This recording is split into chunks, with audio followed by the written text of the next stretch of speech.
What it is, y'all? It is your favorite murder hornet denier and political pundit. That's right, it's Pilk. We are talking today about the incoming banners tonight, guys. We are talking about the incoming banners. Now, first things first, we unfortunately don't actually have the numbers. Normally, I show you guys the numbers. We could talk about, not only just what they do, where their actual, skill sets are. Unfortunately, we don't have that information. At the time of making this video, it has yet to be released, so we can't talk about that. What we are, however, going to talk about is basically, are the new unit, with the skill sets and all that they have, are these new units worthwhile? And first things first, we've got an anniversary incoming. Like, we've got the JP anniversary, which is always huge. And generally speaking, the units that come with the anniversary are extremely useful for an extremely long amount of time. Look at, there are people still using Argonaut and Krazo to this day in Wargame, and in fact, in Familia Rush, things like that. They're still extremely useful, though they have lagged behind significantly. You have them MLB, they're going to be better than a lot of the other units that you might have one or two of. So there is that to heavily consider. If you want to know what to expect for the anniversary, you probably can suspect we're going to get maybe 3, possibly 4 banners in total. Remember, each banner is going to be about 4,000 iris, so you're looking at 16,000 iris if you want to go all in. That sounds like a lot, and it is a lot, but we're going to have plenty of ways to save and accrue new iris, and we're going to be talking about that on the regular leading up to the event. Plus, let's say it's a month. It's going to be a little bit more than a month, and it's going to come in 2 parts. Plus, we got a brand new tailing coming. We got a rerun tail. We got plenty of ways to get iris. But that said, I want to throw that out there because you really need to think about this and start saving and maybe farming some iris you haven't been thinking about. So, should you hit this banner? Well, let's talk about that. These units are going to have to be really, really amazing for me to tell you, yeah, sure, blow your iris on it. Because I said that about Otarl and Freya, and I stand by that. Those units were really, really, really good. I said that with the other units we just got in, the Riveria and the Finn unit. I don't have Finn MLB'd, but I definitely am chasing him. So it's really hard for me to tell you there's another incoming banner that you want to hit. So we're going to look at this basically under the microscope. But first of all, and there is an 11 draw 4-star ticket, as I said before, that is definitely going to be available. So one way or the other, you'll be able to get somebody here. Just consider those options wisely. So first of all, the banners are going to look like this. You're going to have Seer and Bell on a banner. That does mean Bell is the adventurer, Seer is the assist. And remember when I told you guys, if you're chasing assists, you have to chase assists to MLB. You cannot go just a little bit on an assist. 1 or 2 an assist really doesn't do anything. If you really want an assist, you really want that assist at full power, you're going to have to go for full MLB. That's just reality. Now, we do still do videos all the time, showcasing you guys, especially on like 7th Zone and stuff like that, where you can use units that have 1 or 2 dupes. If you guys were lucky enough to see my last minute video yesterday on Twitter, where I took down the Earth 7th Zone with a team that was almost exclusively like 1 or 2 units, or 1 or 2 bonds in a unit, you can do these things. You totally can do these things. But all of my assists are MLB'd. If you're going after an assist, you got to MLB, unless you're just going for collection purposes, which I wouldn't be mad at you for, frankly. But that's the first banner. Second banner is going to look like this, which, I guess I kind of see it, but you would think Aina and whatever. Anyway, 1 adventure, 1 assist per banner. So let's talk about it. First of all, Glasses Bell. This is the new Bell unit. Like I said, I don't have the numbers or anything like that, so we don't know what his stats actually look like. We won't know until tonight when it drops, or if the either one of the social media accounts decides to drop that information earlier.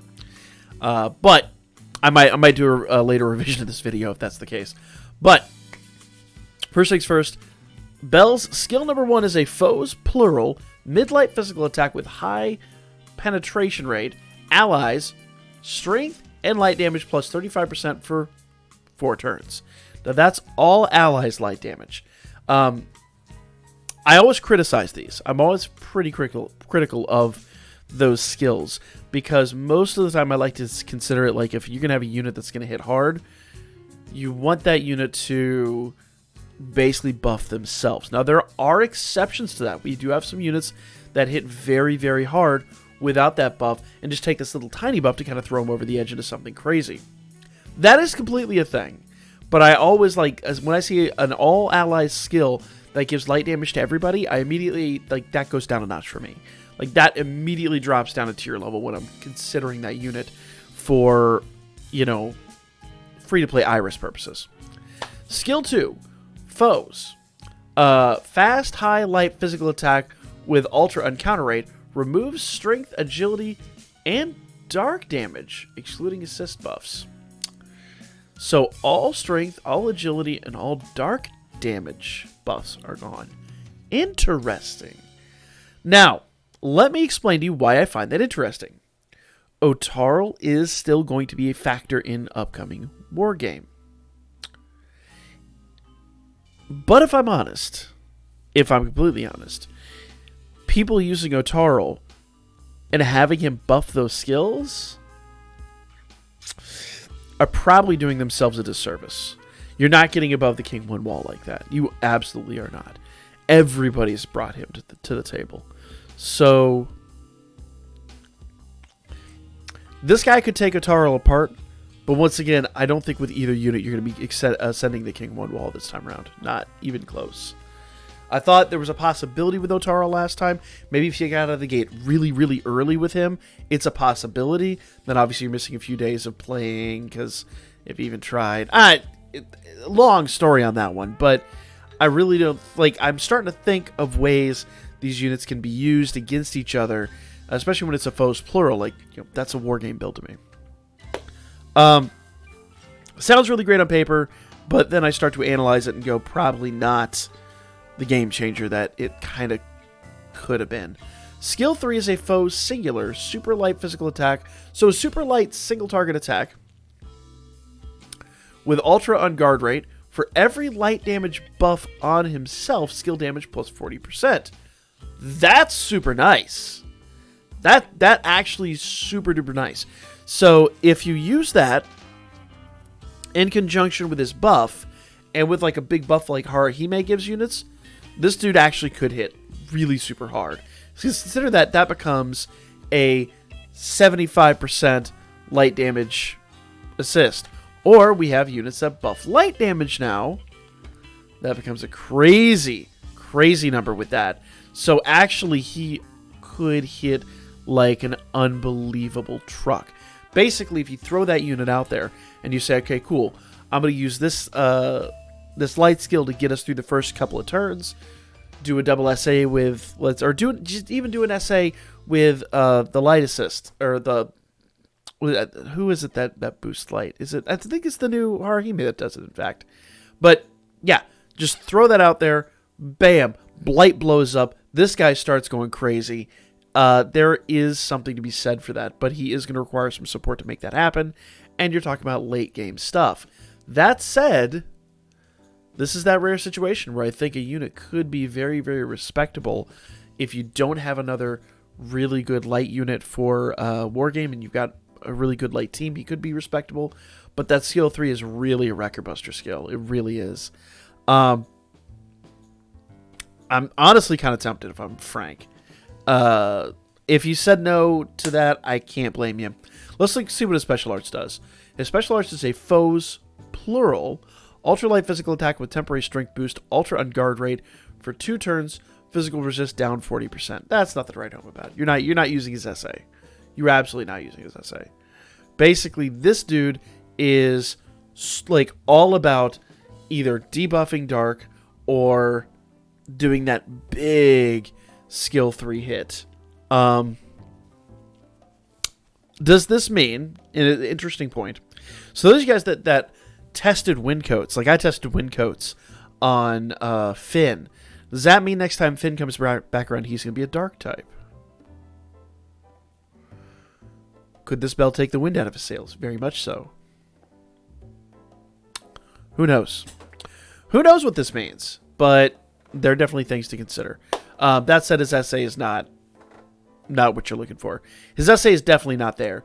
So that does kind of bring him down another notch. So, good hitter with that skill 3. Probably going to hit like a truck, but I don't see I don't see his special arts actually out damaging his skill 3. They might even be even in damage, with the exception that the special arts is an AoE attack. So consider that wisely. Consider that very wisely. Let's talk about Armor Eyes. All right. The Galleon Armor Eyes. I think she actually had a different name. I thought maybe she had a different name. I don't know. I don't remember.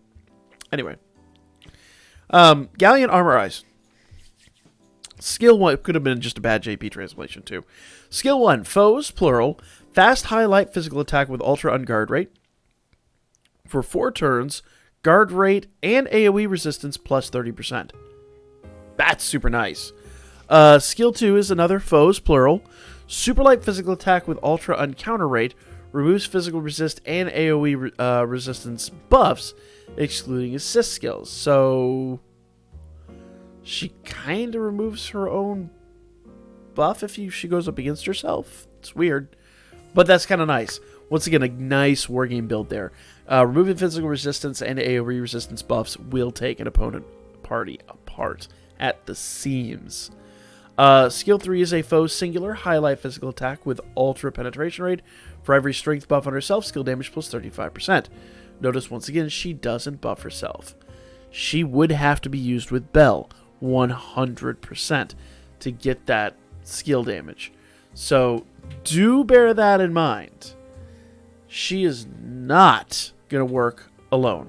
That said, once again, I'm pretty sure it's the new Haruhime. I'd have to look it up again. I'm pretty sure it's the new Haruhime that does the 80% light to all you. I'm going to have to look it up now. I'm seriously have to look this up now. I hate doing this mid-video. But let's just open Damachi up over here. Okay. And let's go to our light units. I don't have the phone plugged in right now, so you won't be able to see what I'm doing. But unless it's thunder I'm thinking of, but I'm pretty sure it's light. Let's see. Who was it? There's that new Finn. He is awesome. Or is it Anya? Is it Anya? No, she gives herself 90%. Nope, maybe it is. Maybe I'm... There she is. Haruhime. Yeah. Allies 40% HP regen and light attack damage plus 80% for 3 turns. That is the new Haruhime. So, as good as Belle would be with her, Haruhime would be even better. Imagine that 80% plus 35. Once again, she starts going crazy. But that is a foe's singular attack. Now, the super light physical attack with ultra and counter rate, the removal of physical resist and AoE resistance buffs with that 80% would be super clutch. But if I'm completely honest, in Wargame, you're never, ever, ever, ever, ever getting to the point of using that kind of a buff skill. Like, you're not using the buff... Well, let me rephrase that. You could, but that's a hell of a fight. And really the goal in Wargame, if you kind of want my opinion on it, is to kill your opponent fast. Every chance you give yourself to buff, you're giving your opponent a chance to counter buff or buff themselves. So that kind of discounts her, in my opinion. Kind of discounts her. That said, I do see situations where she could hit like an absolute truck. So make your decision wisely. Special arts. Foes, plural, ultralight physical attack with temporary strength boost. Ultra penetration rate for 4 turns. AoE resistance down 40%. That could be handy. That could be handy. But I'm going to be real, like, you're more looking now like Familia Royale, Familia Rush, one of those type situations before you're really kind of seeing that benefit. Maybe even Familia Wargame, because Familia Wargame, you could really have a lot more of those long, drawn-out fights. It's a lot different than traditional Wargame, because not as many people are like trying to climb walls and trying to use, cheap tactics like ailments or like what's the word? What's the other one I'm looking for? A lot of people do ailment. The Haruhime teams have kind of fallen off the map, but you're gonna get the idea. I don't know. I'm like 50-50 on both of these units. Like, they got great stats, but there's not really the end of the world for me. Okay, let's talk about the Seer Assist. Okay, Faithful Formal Seer. She looks like a nun to me. Looks like a confused nun. Like, you look at that and you go, girl, you am not married to the Lord.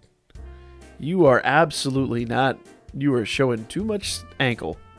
Anyway, light damage plus 20%, strength and magic plus 15%. Fan-frickin-tastic skill. Holy crap. Now that is at MLB. She will then be light damage probably like 15%, and then strength and magic 10%, or maybe even light damage might even be a little bit lower than that. But that is a really amazing skill. Man, this makes me want to chase the banner. It really does. And that's all allies. I think that's the highest light skill I think that we've seen yet. In fact, I want to say it's one of the highest skills that we've seen yet. So, yeah, Seer's pretty awesome. Damachi, why you got to do this to us? Let's talk a little bit about Aina. Aina is a foes, plural, critical and penetration rate minus 20%, allies strength, and AoE resistance plus 15%. Now, here's the interesting part about this. Don't get too excited because... Oh, I'm sorry. That's not strength. That's single target and AoE resistance. My apologies. Single target and AoE resistance plus 15%. It's a little back there, and it's hard to see from this angle with the swamp gas and other excuses that I can come up with. But yes. So, critical rate and penetration rate down, not a bad thing to have. But here's the deal. Single target and AoE resistance, fantastic skills. But how often are you going to use both of those? Honestly. There are probably situations, but... yeah.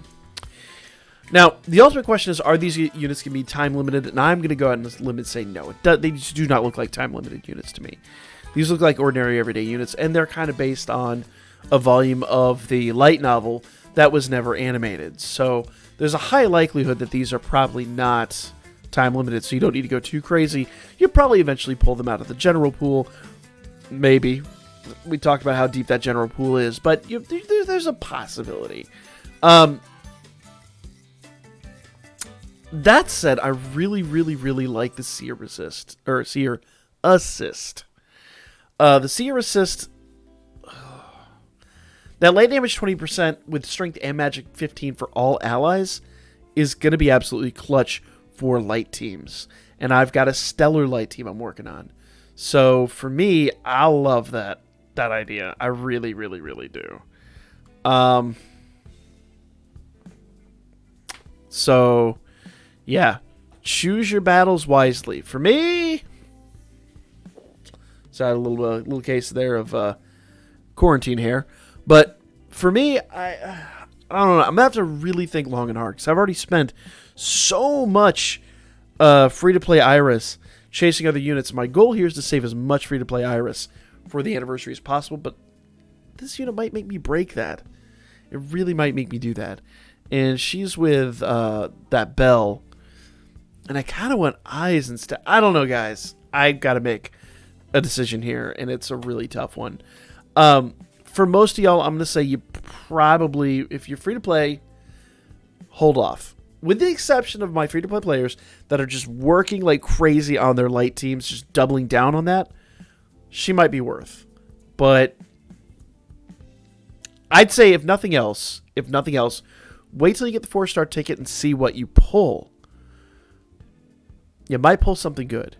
And then you'd want to really kind of base your next moves on that, only because you could pull on a banner and not get anything you want. But if you get this and you kind of double down on that, then all you're getting are bonds at that point. You're not really chasing a unit by themselves. It's just a wiser choice of activity, I guess, for lack of a better word. So that is the incoming banner.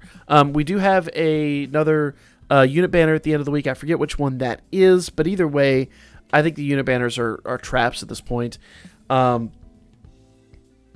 Unless you really, really, really are after one or two of those units.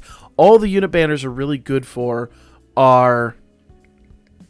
We'll talk about the unit banner when it drops. Obviously, we're going to get a free 11 draw on it. We should at least. We got free 11 draws in the last couple.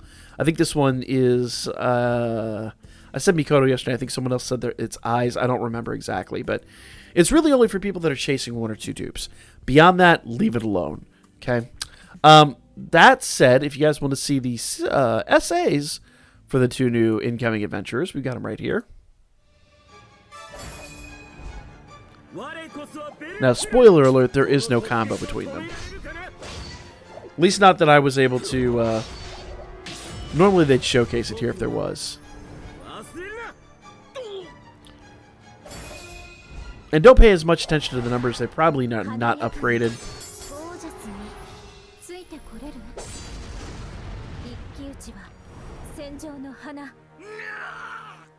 Yeah, because notice they did very little damage. But, yeah, that's the incoming banner. Let me know what y'all think. I really think everything and anything up to the anniversary is a hard pass. Because while we're focusing on light teams specifically here, there's a high likelihood that the meta is going to completely shift and mixed teams could become the next big thing. We just have no idea. Usually, the anniversary brings in a new meta, and I would definitely say that the meta with the last one was kind of this turn replication thing that Argonaut and Krazo introduced. So start thinking about that. You're gonna need minimum 12,000, probably closer to 16,000 Iris for the anniversary. If that's a scary number, leave this the hell alone. Completely, 100%. But I got news for you. You'll be able to pull that off free to play. I did it last year about this time. You'll be able to easily do it. So just save accordingly. And also remember, when it comes to the anniversary, those units are almost always, I think in fact they are always time limited. So you'll be able to use, save all of your gnome tickets because you'll be able to use your star bonds on those units. And that's going to help you out drastically. So, and I'm really hoping we get a rerun of last year's stuff too, which is going to cost some of y'all even more. But there's some of the assists from last year that I would love to MLB because they're still very useful. So, all things to consider, guys. That is the video. Let me know what y'all thought in the comments section down below. Like, comment, share, and subscribe. I'll be back at you guys with more Danmachi this evening. We got the live stream this evening. So, stay tuned for that.